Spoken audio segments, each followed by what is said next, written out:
Hello, Indonesia. Hello, all you skateboarders out there. Appreciate the love and the support. Thank you very much.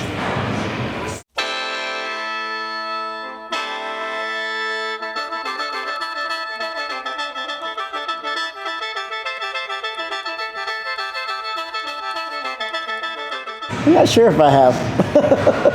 Let me think. I have once, I think. Once. Yeah. For I've been there for hot rod show. Oh yeah. Yeah.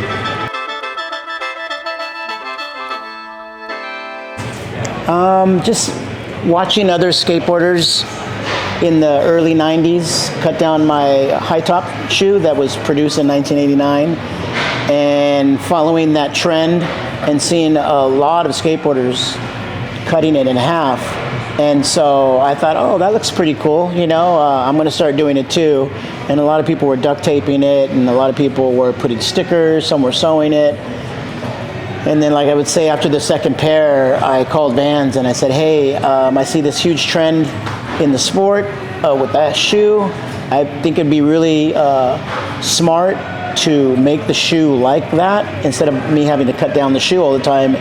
And since we're cutting in half, let's just call it a half cab, like the skateboard trick, and maybe have a picture of me doing a silhouette of a half cab on vert.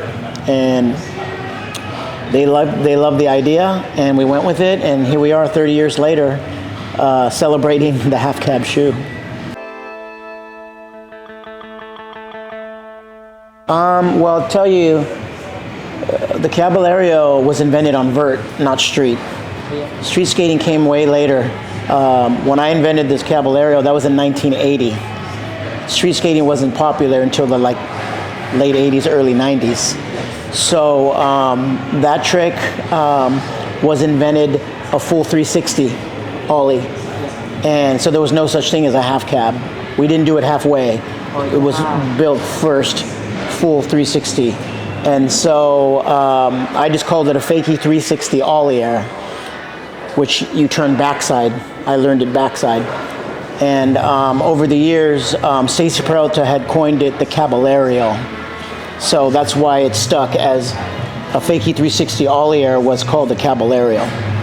Yeah, so, and then 3 years later, after I invented the Caballero, in 1983, a skateboarder named Kevin Staub invented the half cab, which was half of what I did.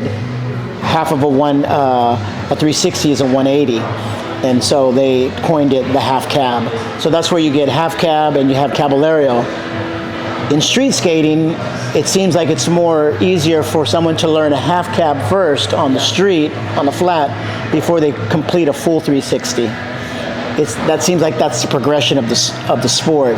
So a lot of people will call the Caballero full cab because now they're doing more than a half cab, when in all reality, the Caballero came before the half cab.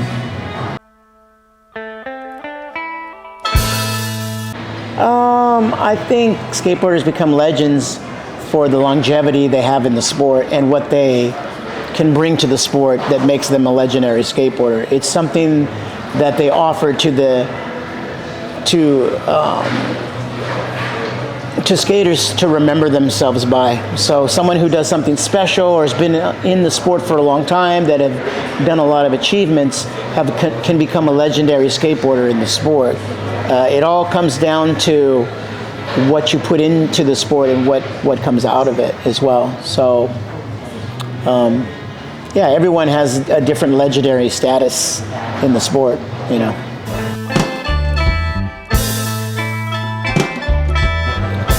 Well, if I didn't start skateboarding back in the day, I don't know. Well, I love music, so maybe I would have become a musician. I love art, so maybe I would have become an artist.